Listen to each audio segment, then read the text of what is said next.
আর ইহুদিরা হযরত আমর ইবনুল আসের নাক কাটবে এই জন্য আয়োজন করেছে। আমর ইবনুল আস রাদিয়াল্লাহু তাআলা নাক কাটবে ঘোষণা করা হলো। আমর ইবনুল আসের নাক কাটার জন্য জাল্লাদ সামনের দিকে এগিয়ে যায়। তাকায় দেখে আমর ইবনুল আসের চোখ বেয়ে বেয়ে পানি পড়ে। ইহুদিরা ডাক দিয়ে বলে, আমর ইবনুল আস কিসের জন্য, কিসের ভয়ে কান্না করো? আমর ডাক দিয়ে বলে, আমি ভয়ে কান্না করি না, আমি চিন্তা করি এইটা, আমি যখন মৃত্যুর পরে পয়গম্বরের সামনে, আল্লাহর সামনে দাঁড়াবো, যেই শহীদ গুলো, নবীর যেই আশিক রাসূল গুলো নিজের গর্দান দিয়ে নবীর ভালোবাসা প্রকাশ করেছে, জিহাদের ময়দানে নিজের গর্দানকে দ্বিখণ্ডিত করে দিয়েছে, তাদের সামনে তো আমার নাক কাটা কিছুই না। আমি যদি এই জায়গায় নাক না কেটে নিজের গর্দান আল্লাহর রাসূলের জন্য দিতে পারতাম, তাহলে আমি আমর ইবনুল আস নিজের সার্থক মনে করতাম। আমর ইবনুল আস যখন এই কথা বলেছে, ইহুদির ভিতর থেকে একজন দাঁড়ায় বলে, আর আমর ইবনুল আসের নাক কাটা লাগবে না, আমরাই তোমাদের মাঝে আরো দ্বন্দ্ব লাগায়া দেওয়ার জন্য ঈসা পয়গম্বরের মূর্তির নাক আমরাই ভেঙেছিলাম, যাতে করে তোমাদেরকে জব্দ করতে পারি। রে আমর ইবনুল আস, যেই নবীকে অনুসরণ করার কারণে তোমার চরিত্র এমন হতে পারে, নবীকে ভালোবেসে নিজের গর্দানকে দ্বিখণ্ডিত করার জন্য কান্না করতে পারো, না জানি সেই পয়গম্বর কেমন, না জানি সেই পয়গম্বরের ধর্ম কেমন। ওই জায়গায় মুহাদ্দিসিনগণ লেখেন 50,000 ইহুদি সেই জায়গায় উপস্থিত ছিল। তারা সকলেই বলে, রে আমর, আর যুদ্ধ করা লাগবে না, তোমার হাতে হাত রেখে আমরা কালেমা পড়ে মুসলমান হয়ে গেলাম। আতিনা ফি দারে দুনিয়া না হাসান, আতিনা ফি দারে উকবানা হাসান। আলহামদুলিল্লাহ,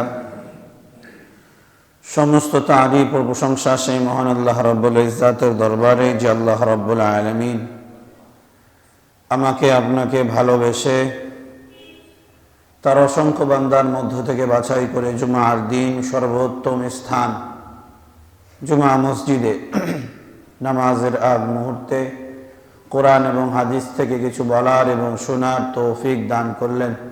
সেই মহান আল্লাহ রাব্বুল আলামিনের দরবারে শুকরিয়া আদায় করছি, সকলে পড়ছি আলহামদুলিল্লাহ। লক্ষ কোটি দুরূদ ও সালাম বর্ষিত হোক নবী কুল শিরোমণি আকায়ে নামদার তাজদার মদিনা দুলাল আমিনা আহমদ মুজতবা মুহাম্মদ মুস্তাফা সাল্লাল্লাহু আলাইহি ওয়াসাল্লামের প্রতি সকলের সমস্যারে একসাথে পড়ছি সাল্লাল্লাহু আলাইহি ওয়াসাল্লাম। সম্মানিত উপস্থিতি, আমরা যারা মুমিন মুসলমান বান্দা রয়েছি, যারা আমরা কোনো রকম নামাজ তাসবিহ তাহলিল পাঠ করি, আমাদের সকলের মনের একটা বাসনা থাকেই এইরকম যে আমরা আল্লাহ রাব্বুল আলামিনকে রাজি খুশি করাতে চাই, আল্লাহ যাতে করে আমাদের উপরে রাজি খুশি হয়ে যায়, উদ্দেশ্য থাকে আমাদের এইটা। আল্লাহ রাব্বুল আলামিন যদি রাজি খুশি হয়ে যায়, তাহলে আমার আপনার পথ, আমার আপনার দুনিয়া আখিরাত উভয় জগৎটাই কল্যাণকর হয়ে যাবে। আল্লাহ রাব্বুল আলামিন কুরআনুল কারীমে কিছু তার বান্দার কথা বলেছে, যেই বান্দাগুলোকে আল্লাহ রাব্বুল আলামিন স্বয়ং বলেছেন, নিজেই বলেছেন যে আমি এই বান্দাগুলোকে ভালোবাসি। সুবহানাল্লাহ ওয়া বিহামদিহি। কুরআনুল কারীমে আল্লাহ রাব্বুল আলামিন কয়েক শ্রেণীর কথা নিয়ে এসেছেন। আজকে আমরা 7 শ্রেণীর মানুষ, যে 7 শ্রেণীকে আল্লাহ রাব্বুল আলামিন ভালোবাসেন, সেই 7 শ্রেণীর ভিতরে আমি আপনি আছি কিনা মিলিয়ে দেখব, এবং যদি না মিলে তাহলে এই গুণগুলো অর্জন করে আল্লাহর ভালোবাসা পাওয়ার পথকে খুলে দেওয়ার চেষ্টা করব। আল্লাহ যেন কবুল করে, সকলে বলছে আমিন। আল্লাহ রাব্বুল আলামিন কুরআনুল কারীমে সূরা বাকারার 222 নম্বর আয়াতের মধ্যে বলেন, ইন্নাল্লাহা ইউহিব্বুত তাওয়াবিন। আল্লাহ রাব্বুল আলামিন এক নাম্বার সেই সমস্ত ব্যক্তিগুলোকে ভালোবাসে। আল্লাহ বলে, আমি আল্লাহ নিশ্চয়, ইন্নাল্লাহ নিশ্চয় আমি আল্লাহ, ইউহিব্বুত তাওয়াবিন আমি তওবা করনেওয়ালা ব্যক্তিদেরকে ভালোবাসি। তওবা নিয়ে গত শবে বরাতে আমাদের দীর্ঘ আলোচনা হয়েছে। বান্দা তার গুনাহ থেকে মুক্ত হওয়ার চেষ্টা করবে, অনুতপ্ত হবে, দৃঢ় প্রতিজ্ঞা করবে সামনে আর এই গুনাহ কখনো করবে না, এবং কোনো বান্দার হক নষ্ট করে থাকলে তার হক আদায় করে তার কাছ থেকে মাপ চেয়ে নেবে। আল্লাহ বলেন, তোমার জীবনের যা গুনাহ ছিল সব আমি মাফ করে দেব। এক নাম্বার তওবাকারী যারা, আল্লাহ বলেন আমি তাদেরকে ভালোবাসি।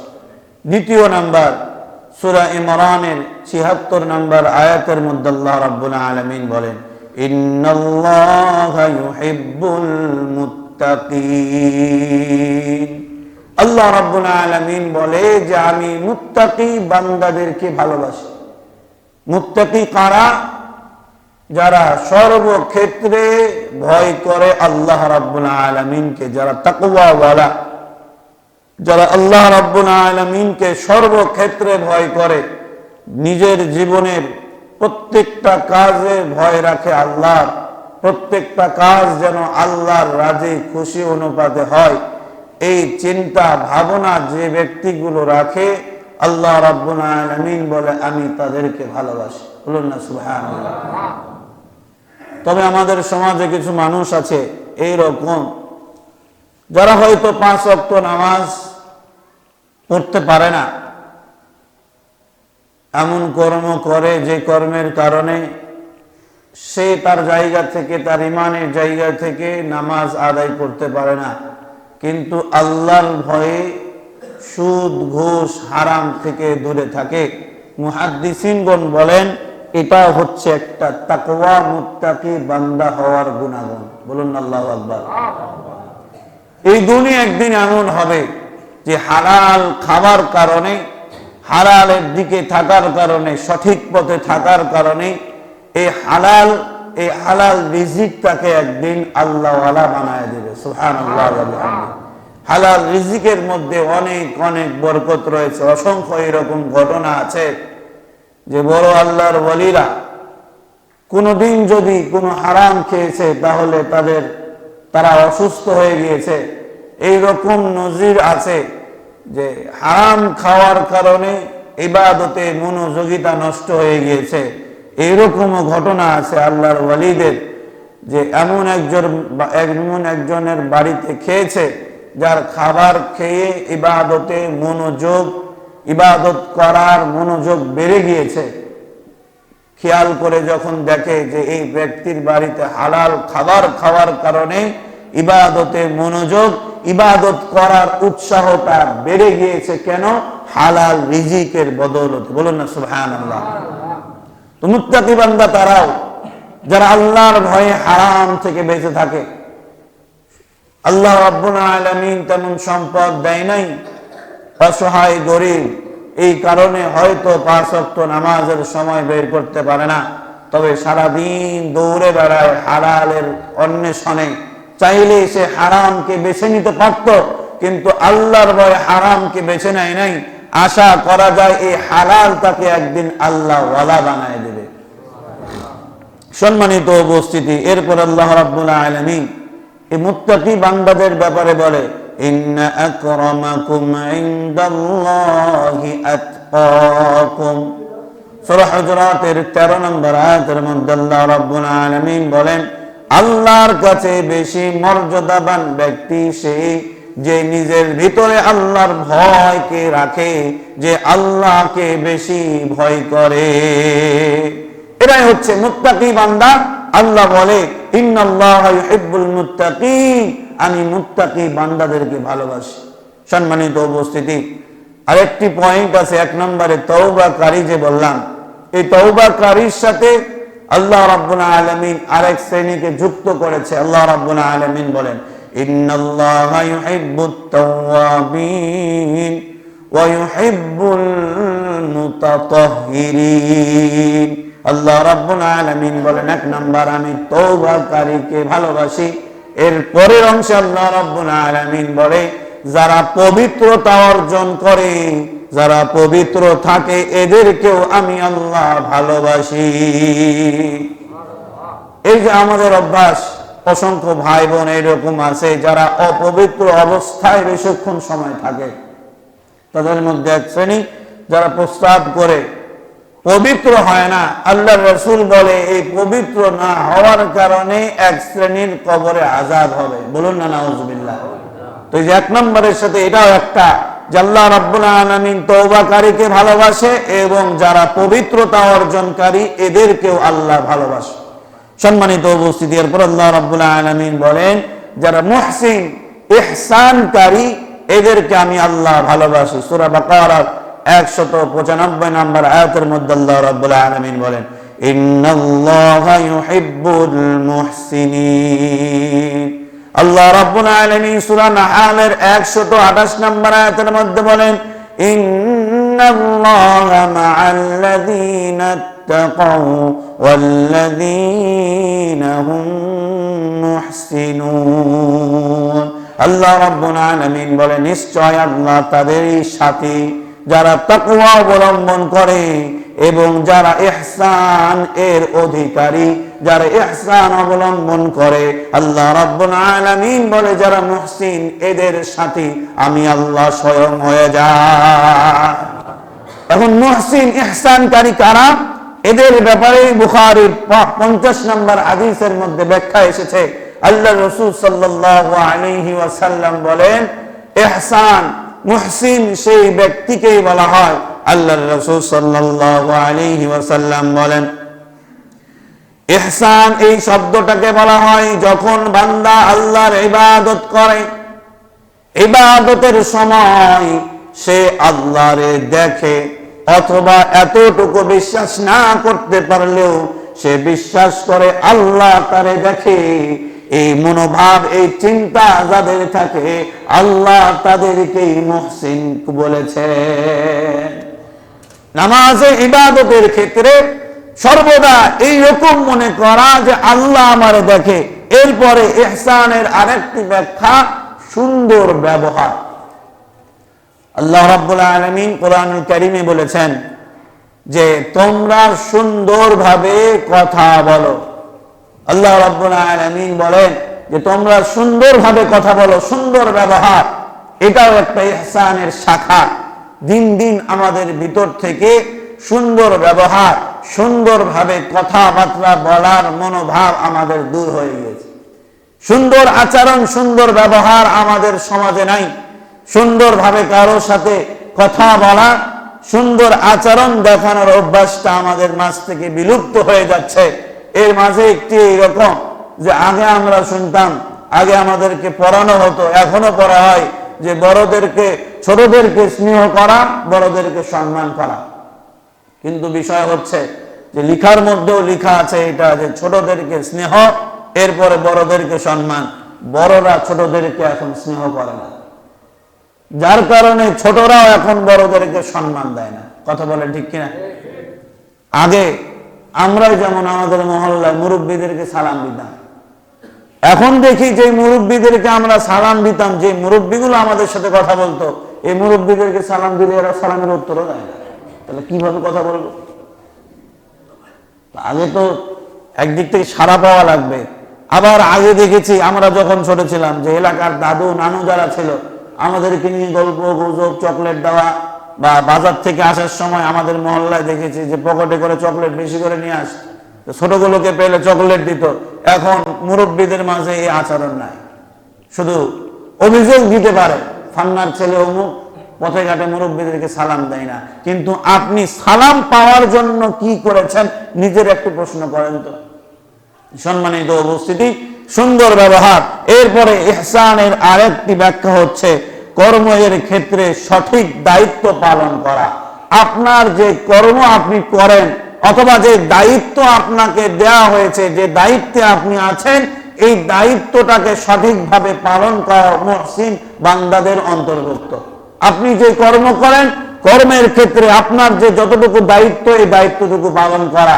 দায়িত্বের ক্ষেত্রে এইরকম গা ভাসিয়ে না চলা, যে করলে হলো না করলে হলো, এই জায়গায় মুহসিন বান্দা তাদেরকেই বলা হয় যারা দায়িত্বের সঠিক ব্যবহার করে। আল্লাহ রাব্বুল আলামিন আমাদেরকে বুঝ দান করুন, সকলে বলছি আমিন। এরপরে 4 নাম্বার, আল্লাহ রাব্বুল আলামিন সূরা ইমরানের 146 নম্বর আয়াতের মধ্যে বলেন, আল্লাহু ইউহিব্বুস সাবিরিন। আল্লাহ রাব্বুল আলামিন বলে যারা ধৈর্যশীল, এই সমস্ত ব্যক্তিগুলোকে আমি আল্লাহ ভালোবাসি। যারা ধৈর্য ধারণ করে, একটুতেই সব কিছু উলট পালট করে দেয় না, ধৈর্য ধারণ করে আল্লাহর জন্য, যা ফয়সালা হয় আল্লাহ রাব্বুল আলামিনের পক্ষ থেকে, এইটা যারা চিন্তা করে, যারা মনে করে, আল্লাহ রাব্বুল আলামিন সূরা জুমারের 10 নম্বর আয়াতের মধ্যে বলেন, ইন্নামা ইউওয়াফাস সাবিরুনা আজরাহুম বিগাইরি হিসাব। আল্লাহ রাব্বুল আলামিন বলে যারা সবর করে তাদেরকে আমি আল্লাহ অপরিসীম সওয়াব দান করে থাকি। ধৈর্য ধারণ করা, সবর করা, আল্লাহ রাব্বুল আলামিন যদি কোনো বিপদ দেয়, এই বিপদটি কাটানোর জন্য চেষ্টা করা এবং আল্লাহর জন্য ধৈর্য ধারণ করা। বিপদ দেওয়ার পরে এই বিপদ কাটাইতে পারেন একজন, তিনি কে? হযরত আইয়ুব আলাইহিস সালাতু ওয়াস সালামের ব্যাপারে বলা হয়, হযরত আইয়ুব আলাইহিস সালাতু ওয়াস সালামকে আল্লাহ রাব্বুল আলামিন প্রচুর ধন সম্পদ দান করেছিলেন। হযরত আইয়ুব আলাইহিস সালাতু ওয়াস সালাম এক সময় প্রচন্ড ধন সম্পদের মালিক হলেন। আল্লাহ রাব্বুল আলামিন সন্তান সন্ততিও দান করেছিলেন। আল্লাহ রাব্বুল আলামিন তার বান্দা, তার নবী আইয়ুব আলাইহিস সালাতু ওয়াস সালামকে পরীক্ষা করার জন্য শরীরে রোগ দিলেন। কি রোগ দিলেন? হযরত আইয়ুব আলাইহিস সালাতু ওয়াস সালামের গোটা শরীরে ঘা হয়ে গেল, গোটা শরীরে পচন ধরলো। এমন পচন ধরলো যে পচনকৃত জায়গাগুলোতে পোকা লেগে গেল। পুরো শরীরে হযরত আইয়ুব নবীর পোকা লেগে আছে, গোটা শরীরে রোগ। হযরত আইয়ুব আলাইহিস সালাতু ওয়াস সালামের মুহাদ্দিসিনগণ বলেন, কানে পোকা, নাকে পোকা, চোখে পর্যন্ত পোকা লেগে গিয়েছে। হযরত আইয়ুব আলাইহিস সালাতু ওয়াস সালামের একদিন নয়, 2 দিন নয়, 18টা বছর এইরকম ভাবে কেটেছে। তার নিজের আত্মীয় স্বজন, পরিবারের লোকজন সবাই আইয়ুব নবীকে ছেড়ে চলে গিয়েছে। একমাত্র স্ত্রী হযরত আইয়ুব নবীর ছেড়ে যায় নাই। হযরত আইয়ুব আলাইহিস সালাতু ওয়াস সালামের স্ত্রীর কাছে একদিন শয়তান ভিন্ন রূপ ধারণ করে মানুষ বেশে হযরত আইয়ুব নবীর স্ত্রীর কাছে উপস্থিত হলো। আইয়ুব নবীর স্ত্রীর ডাক দিয়ে বলে, তোমার স্বামী যে এতদিন রোগে আক্রান্ত, পুরো শরীর পচে গিয়েছে, পুরো শরীরে পোকা লেগে গিয়েছে, তোমার স্বামীকে আমি সুস্থ করতে পারবো, তবে তোমার স্বামীর মুখ দিয়ে এই কথা বের হতে হবে, আমি যখন তারে সুস্থ করে দেব, উত্তরটা তার হবে যে আমি তারে সুস্থ করেছি। সে বলতে পারবে না যে আল্লাহর রহমতে সে সুস্থ হয়েছে। আইয়ুব নবীর স্ত্রী সাদা সিধা মানুষ, মহিলা মানুষ, সাদা সিধা মানুষ। আইয়ুব নবীর কাছে গিয়ে স্বামীর ডাক দিয়ে বলে, স্বামী, এত দিনের কষ্ট সব দূর হয়ে যাবে। একজন ব্যক্তি এসেছে, সে বলে চিকিৎসা করে তোমারে সুস্থ করতে পারবে। একটা কথা শুধু তোমারে বলা লাগবে, সুস্থ হওয়ার পরে তুমি বলবে ওই ব্যক্তি তোমারে সুস্থ করেছে, তুমি বলবে না আল্লাহ তোমারে সুস্থ করেছে। যা সত্য সেটাই তুমি বলবে। ওই ব্যক্তির দ্বারা তুমি সুস্থ হয়েছো, এই কথাই তুমি বলবে যে তোমার দ্বারাই আমি সুস্থ হলাম। আইয়ুব নবীর বুঝতে বাকি নাই।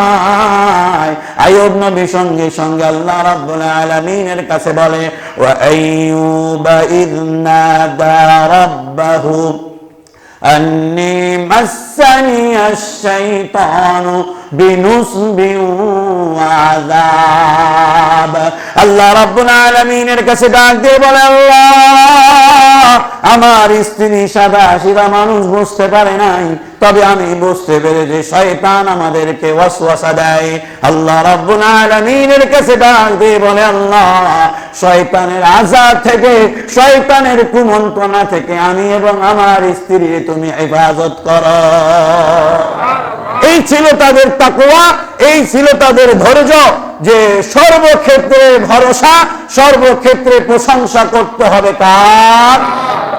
দুঃখের পরিতাপের বিষয়, আমরা তো যখন বিপদের মধ্যে পড়ি, কেউ যদি আমাদেরকে সহযোগিতা করে, সরাসরি বলি অমুক ব্যক্তি না হলে বিপদ থেকে উদ্ধার হতে পারতাম না। কথা বলেন ঠিক কিনা? আবার যে সহযোগিতা করেও এই ব্যক্তির গরমে কবরে যাওয়ার আগ পর্যন্ত থাকা যায় না। যতদিন নিঃশ্বাস থাকবে শরীরে, মরে যাওয়ার পরেও তার সন্তানদেরকেও ভোগ করা লাগে যে তোর বাপ যখন বিপদে ছিল, তোর বাবার পাশে আমি ছিলাম। কথা কি ভুল বলেছি? যতদিন উনি বেঁচে ছিল ততদিন উনাকে তো ভুগতে হয়েছে, কিছু হলেই তোর বিপদের সময় আমি ছিলাম। আজকে এত বড় বড় বড় কথা শুধু তারে বলে না, মহল্লার সব মানুষ জানতে পারে যে অমুক ব্যক্তিকে অমুক ব্যক্তি সহযোগিতা করেছিল। এবার তার পিড়ি শেষ, এবার সে মরে যাওয়ার পরে তার সন্তানদেরকে শুরু করে। আবার যে সহযোগিতা করেছে এই ব্যক্তি মরে গেলে তার সন্তানরা আবার শুরু করে। কথা ঠিক না? এই যে সর্বক্ষেত্রে ওই ব্যক্তি যে আপনার সহযোগিতা করলো, যদি টাকা দিয়েও করে থাকে, ওই ব্যক্তিকে টাকাটা দিয়েছে কে?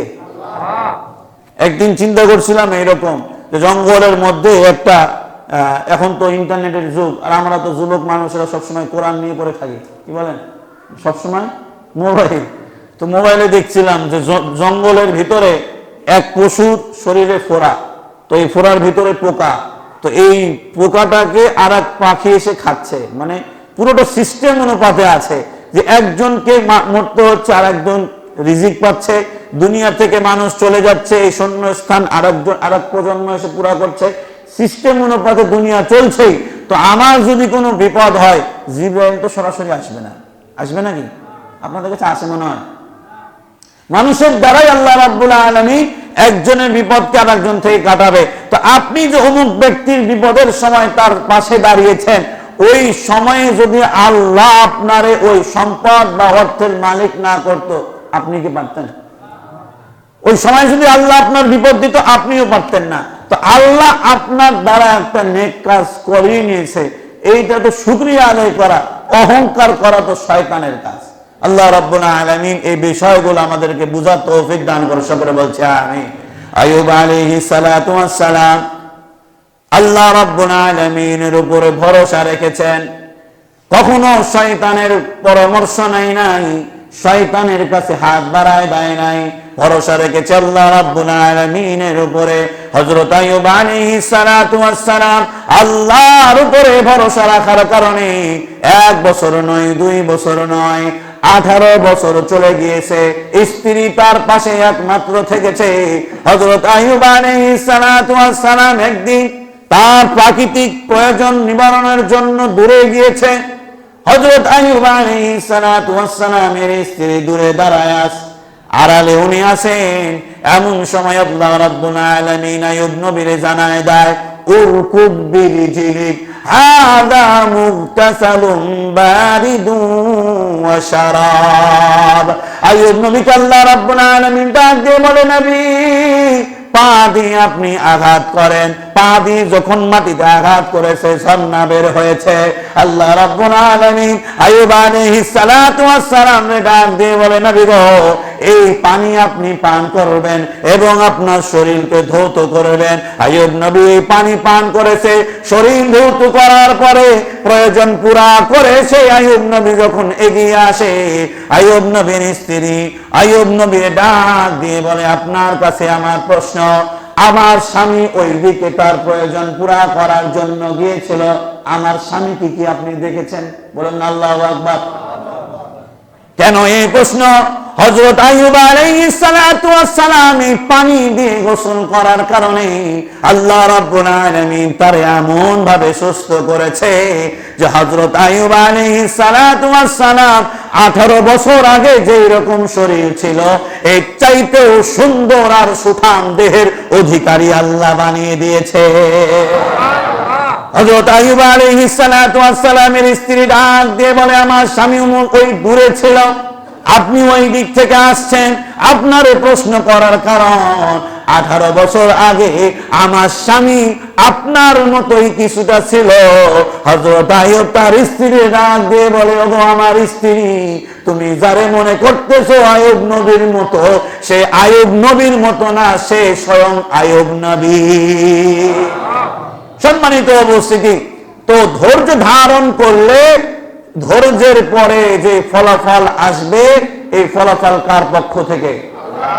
ধৈর্য ধারণ করলে ফলাফল ভালো আসে। সম্মানিত উপস্থিতি, এরপর আল্লাহ রাব্বুল আলামিন বলে 5 নাম্বার, তাওয়াক্কুলকারী ব্যক্তিকে, যারা তাওয়াক্কুল করে আল্লাহর উপরে, ভরসা করে আল্লাহর উপরে, আল্লাহ বলে আমি এদেরকে ভালোবাসি। সূরা ইমরানের 159 নম্বর আয়াতের মধ্যে আল্লাহ রাব্বুল আলামিন বলেন, ইন্নাল্লাহা ইউহিব্বুল মুতাওয়াক্কিলিন। আল্লাহ রাব্বুল আলামিন বলে, যারা আল্লাহর উপরে ভরসা করে, আল্লাহ রাব্বুল আলামিন বলে আমি আল্লাহ তাদেরকে শুধু ভালোবাসি এমনটি নয়, আমি আল্লাহ তাদের জন্য যথেষ্ট হয়ে যায়। সম্মানিত উপস্থিতি, আমি আপনি যেমন তাওয়াক্কুল আল্লাহর উপরে রাখবো তেমন ফলাফল পাবো। আমার আপনার ভরসা আল্লাহর উপরে যেমনটা থাকবে তেমনটা পাবো। যদি 5% থাকে 5% পাবো, যদি 100% থাকে 100% দিবেন কে? আল্লাহ। সম্মানিত উপস্থিতি, এই জন্য সর্বক্ষেত্রে আল্লাহ রাব্বুল আলামিনের উপর ভরসা রাখা, তাওয়াক্কুল রাখা আল্লাহর উপরে, যে আমার যে অবস্থা, আমাকে আল্লাহ রাব্বুল আলামিন, রিজিকের মালিক আল্লাহ, রিজিকের মালিক যদি আল্লাহ হয়, আল্লাহর উপরে ভরসা রেখে হারামের পথকে বেছে না নেওয়া, হালালের পথে থাকলেও এই জায়গাতে আমার যদি কঠিন থেকে কঠিন কোনো বিপদ হয়ে যায়, সেই জায়গাতেও সহযোগিতা করবেন কে? সম্মানিত উপস্থিতি, এই যে আল্লাহ রাব্বুল আলামিনের উপর তাওয়াক্কুল করলে দিবেন কে? এরপর আল্লাহ রাব্বুল আলামিন বলে 6 নাম্বার, সূরা মাইদার 42 নম্বর আয়াতের মধ্যে আল্লাহ রাব্বুল আলামিন বলেন, ইন্নাল্লাহা ইউহিব্বুল মুকসিতিন। আল্লাহ রাব্বুল আলামিন বলে 6 নাম্বার, আমি ওই ব্যক্তিগুলোকে ভালোবাসি যারা ন্যায়পরায়ণ, যারা সত্যের পক্ষে থাকে, যারা ন্যায় বিচার করে। আল্লাহ রাব্বুল আলামিন বলে আমি আল্লাহ তাদেরকে ভালোবাসি। আজকে সমাজ থেকে আমাদের ন্যায় পরায়ণতা, মানে ন্যায়ের পক্ষে থাকার মনোভাব আমাদের নষ্ট। যদি আমার সন্তান কোনো ভুল করে তাহলে এই ভুলটা ভুল না, বা আমার ভাই যদি কোনো ভুল করে তাহলে এই ভুলটা আমার ভুল না, কিন্তু আমার প্রতিবেশী যারা আমি পছন্দ করি না, এই যদি কোনো একটা ছোট্ট ভুল করে, এটাই মহা ভুল হয়ে যায়। কথা বলেন ঠিক কিনা? আমি যেই দল করি এই দলের ভুল ভুল না, অন্য দল যে ভুল করে এই দল ওই ভুলটা ভুল। এইরকম আমাদের মন মানসিকতা হয়ে গেছে। কিন্তু আমাদের সবার চিন্তা চেতনা, অথবা যাদের হাতে আমরা আমাদের এই ন্যায় পরায়ণতা অথবা বিচারের দায়ভারটা দিয়ে রেখেছি, এই ব্যক্তিগুলো যদি ন্যায় বিচার করত, তাহলে আমাদের সমাজটা সুন্দর হয়ে যেত। কথা বলেন ঠিক কিনা? হযরত সাইয়্যিদিনা ওমর ফারুক রাদিয়াল্লাহু তাআলা আনহুর আমলে মিশরের গভর্নর ছিলেন হযরত আমর ইবনুল আস রাদিয়াল্লাহু তাআলা আনহু।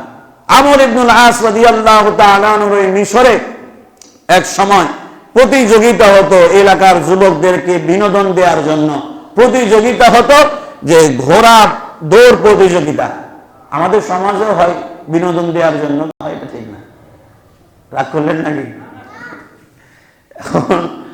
অনেকে আবার বলবেন যে হুজুর এটা বলা ঠিক হলো না। বিনোদনের জন্য বাচ্চাদেরকে খেলাধুলায় মনোযোগী রাখা, না মনোযোগী থাকলে তো তারা আস্তে আস্তে অন্যদিকে মনোযোগী হয়ে যাবে। নাহলে মোবাইল নিয়ে হাতে নিয়ে বলে মার মার মার, এক টিমও বসে এখানে, এই দিকে মনোযোগী হয়ে যাবে। কিন্তু খেলাধুলায় মনোযোগী থাকলে তারা আর মাদক বা তারা এই ডিভাইসে কি বলে মনোযোগ দিবে না, খেলাধুলা আকৃষ্ট থাকবে।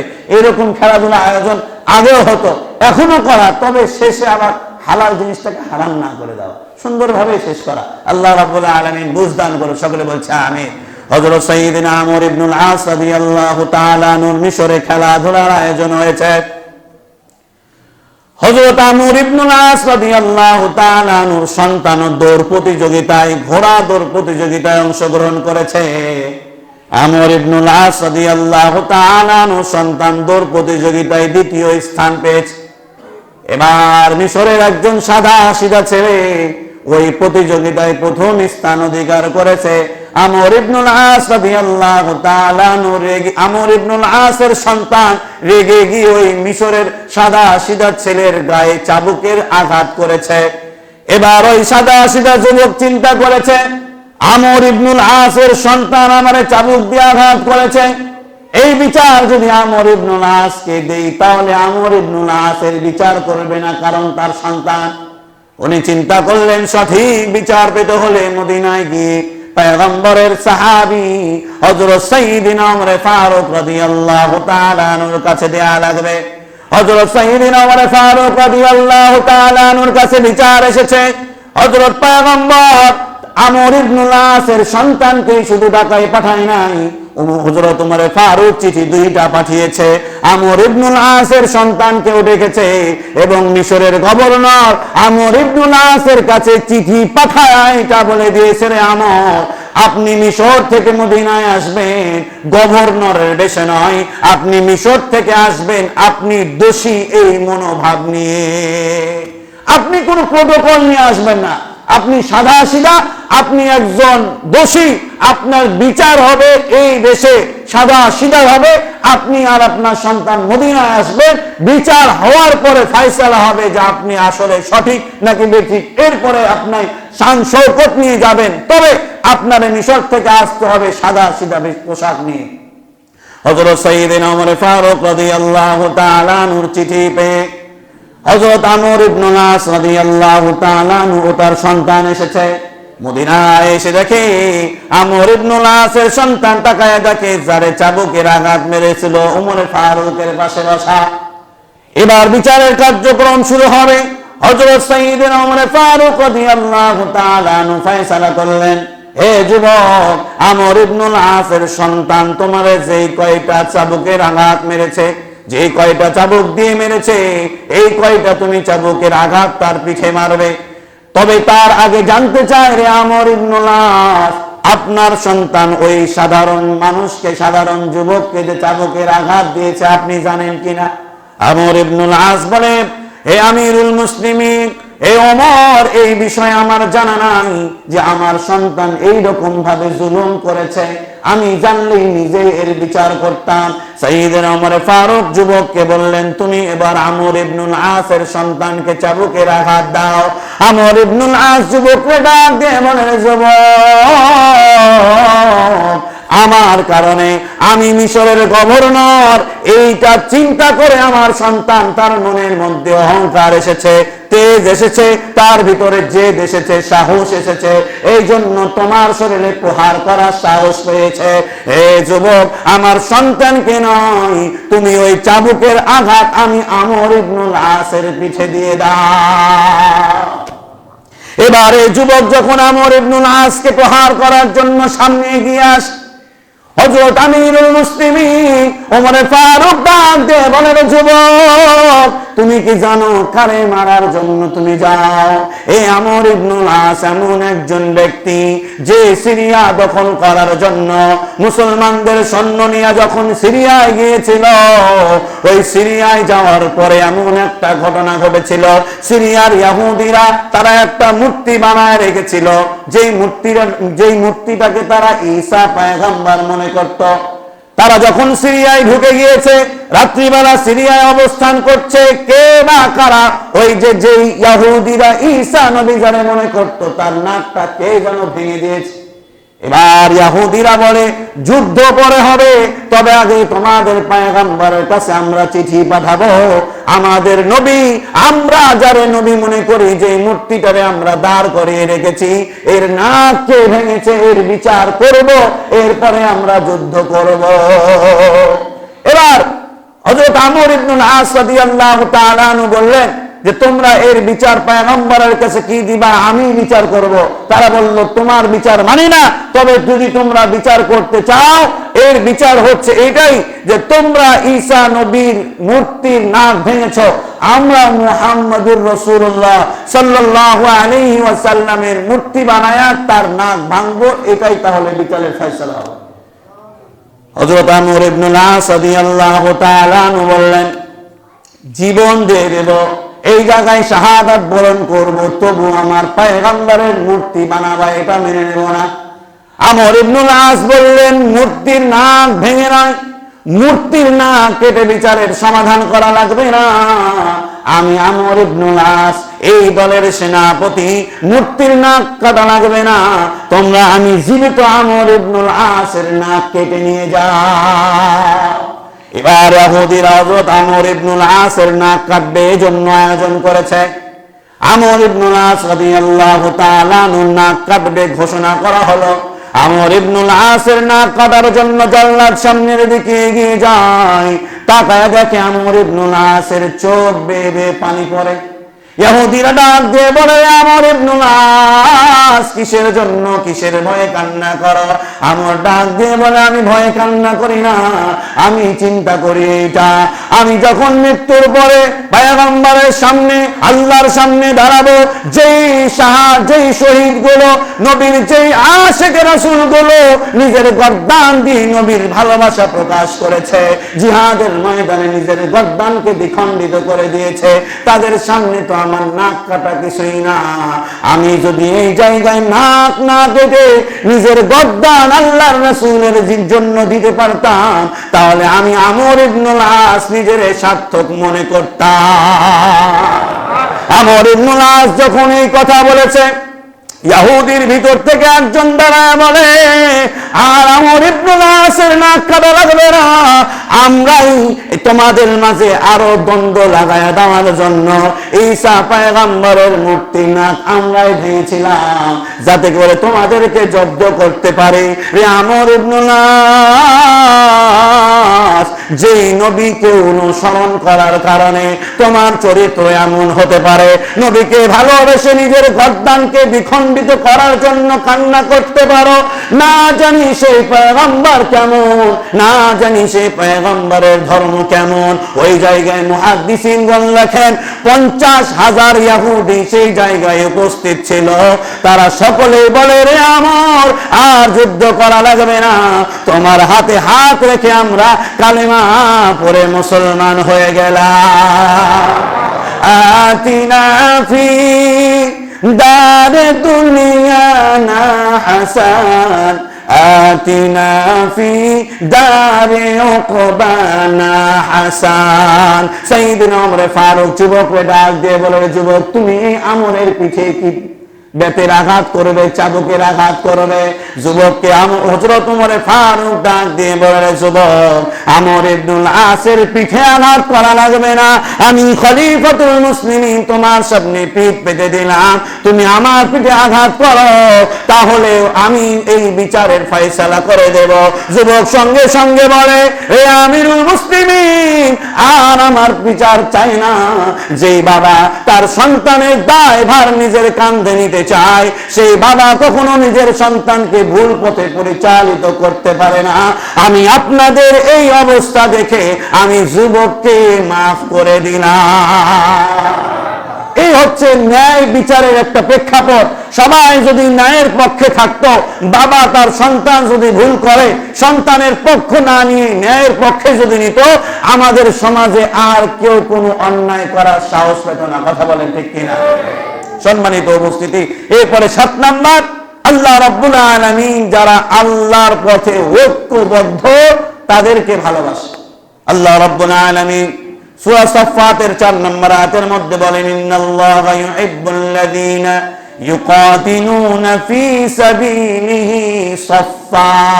আল্লাহ রাব্বুল আলামিন বলে যারা ঐক্যবদ্ধ, আল্লাহ বলেন আল্লাহ তাদেরকে ভালোবাসেন যারা তার পক্ষে এইভাবে যুদ্ধ করে, যারা যেন তারা নিজেরা একে অপরের সাথে সীসা ঢালা প্রাচীরের মতো লেগে থাকে। এই ঐক্যবদ্ধ যারা থাকে, আল্লাহ বলে আমি তাদেরকে ভালোবাসি। সম্মানিত উপস্থিতি, আর লম্বা করবো না, সময় এখানেই শেষ। তবে দুঃখ আর পরিতাপের বিষয়, আমরা যেই কাজে আমরা আমাদের বয়সে দেখেছি, বাংলার মানুষগুলো আমরা যখন ঐক্যবদ্ধ হয়েছি, তখন আমাদের দেশ থেকে 16-17 বছরের ফ্যাসিস্ট পালাতে বাধ্য হয়েছে। কথা ঠিক কিনা? তখন কি আমরা ঐক্যবদ্ধ ছিলাম না? ওই আন্দোলনে সকলে ঐক্যবদ্ধ হয়েছে, একজন স্বৈরাচার দেশ থেকে পালিয়ে যেতে বাধ্য হয়েছে। দুঃখ লাগছে যে যারা আমরা ঐক্যবদ্ধভাবে বা যারা আপনারা ঐক্যবদ্ধভাবে সংগ্রাম করে এমন ফ্যাসিস্টকে দূরে সরাইলেন, এখন আপনাদের ভিতরে ফাটল ধরেছে। কথা বলে ঠিক কিনা? এমন হিংসাত্মমূলক রাজনীতি, এমন হিংসাত্মমূলক নেতা আমরা আমাদের দেশে দেখতে চাই না। কথা বলেন ঠিক কিনা? এমন হিংসাত্মমূলক আচরণ এখন ক্ষমতা পাওয়ার জন্য আপনাদের মাঝে বিভেদ হয়ে গিয়েছে, কিন্তু আপনারা যদি ঐক্যবদ্ধ থাকতেন, বাংলাদেশটা আরো উচ্চ পর্যায়ে চলে যেত। কথা বলেন ঠিক কিনা? এই যে কয়েকদিন আগে দেখলাম যে মালয়েশিয়া নাকি 1963 সালে স্বাধীন হয়েছে, আর আমাদের দেশ 1971 সালে স্বাধীন হয়েছে। কয়েক বছরের ডিফারেন্স। মালয়েশিয়া আজকে কোথায় আর আমরা আজকে কোথায়? আমরা এই জায়গায় কেন? আমাদের জাতীয় খেলা হাডুডু, যে উপরে যায় তার টেনে নিয়ে আসা। কথা ঠিক কিনা? কেউ যদি কোনো উন্নয়ন করে, বিরোধী দলের লোকজন অনুন্নয়নের চশমা পরে থাকে। যতই উন্নয়ন করো, ওই বিরোধী দলের লোকের উন্নয়ন চোখে পড়ে না। কথা বলেন ঠিক কিনা?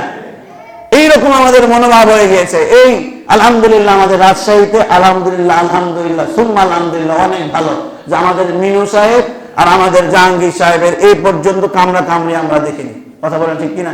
দুজনই একজন আর একজনকে ভাই সম্বোধন করছে। কিন্তু আমার চাঁপাইনবাবগঞ্জের এমন এক অবস্থা, আমার পাপিয়া খালা আর ওইদিকে আমাকে বলেন বুলবুল মামা, এরে সর্বনাশ, দা কুড়ালের সম্পর্ক। এখন দুই দলে একজন তো জিতবে, জিতার পরে কি হবে চিন্তা করেন তো। তোর কি আর উন্নয়নের কোন পথ থাকলো নাকি মারামারি চলবে? তো ঐক্যবদ্ধ থাকলে দেশের উন্নয়ন, ঐক্যবদ্ধ থাকলে সমাজের উন্নয়ন দিবেন কে? আল্লাহ রাব্বুল আলামিন। সম্মানিত উপস্থিতি, আজকে ঐক্যবদ্ধ না, এই জন্যই ওই যে ওসমান হাদি ইন্তেকাল করলো, এতগুলো জানাজায় মানুষ হলো, বিচার হয় নাই কেন? ডিভাইডেড আমরা। ঐক্যবদ্ধ থাকলে বিচারও আমরা পেতাম। সম্মানিত উপস্থিতি, আল্লাহ রাব্বুল আলামিন এই 7 শ্রেণীর মানুষকে ভালোবাসেন, এই ভালোবাসার ছায়াতলে আমরা থাকতে রাজি আছি তো ইনশাআল্লাহ। আল্লাহ রাব্বুল আলামিন আমাদের সকলকে কবুল করুক। সম্মানিত উপস্থিতি, নির্বাচন অফিস থেকে চিঠি এসেছে, পরে দেখাবো। সামনে ভোট তো একটু হয়ে যাক, একটু দেরি, কি আর করার। ওই যে হ্যাঁ এবং না ভোটের চিঠি এসেছে। আমরা তো এতটুকু বুঝতে পেরেছি, না এর পক্ষে থাকবো নাকি হ্যাঁ এর পক্ষে থাকবো।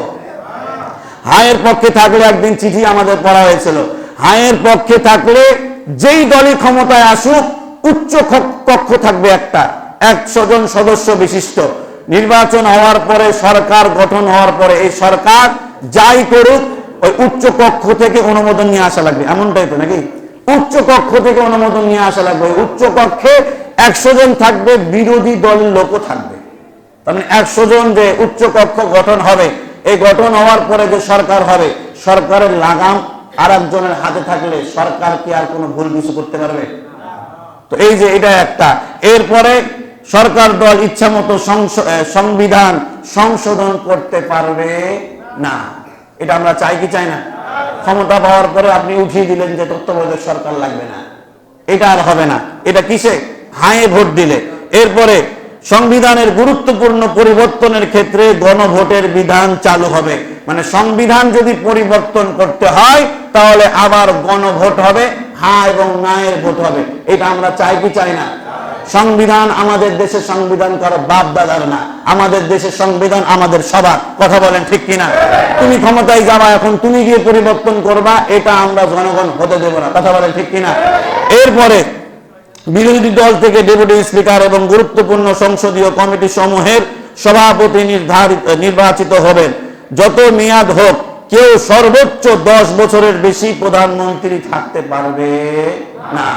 তার মানে যতই স্বৈরাচারীগিরি করুক 10 বছর। তো এই যে এটা আমরা চাই কি চাই না? এরপরে আসি, সংসদে নারীর প্রতিনিধিত্ব পর্যায়ক্রমে বাড়বে, এটা একটা। এরপরে ক্ষমতার ভারসাম্য প্রতিষ্ঠার জন্য পার্লামেন্টে একটি উচ্চ কক্ষ গঠিত হবে, যেটা বললাম। দেশের বিচার ব্যবস্থা স্বাধীনভাবে কাজ করবে, এটা আমরা চাই না। চাই কি চাই না? তাহলে হ্যাঁ না না ভোট দিব কিসে? এরপরে আসি, আপনার মৌলিক অধিকারের সংখ্যা, যেমন ইন্টারনেট সেবা কখনো বন্ধ করা যাবে না, এটা চাই কি চাই না? তবে আমরা যারা অভিভাবক আছি, ছেলে মেয়েদের ক্ষেত্রে বন্ধ হয়ে যাক, এটাই ভালো, কি বলেন? এরপরে দণ্ডপ্রাপ্ত অপরাধীকে রাষ্ট্রপতি ইচ্ছা মতো ক্ষমা করতে পারবে না, এটা চাই কি চাই না? তাহলে হ্যাঁ না না? এরপরে আসি, রাষ্ট্রপতি ও প্রধানমন্ত্রী ক্ষমতার মধ্যে ভারসাম্য থাকবে, এটা আমরা চাই কি চাই না?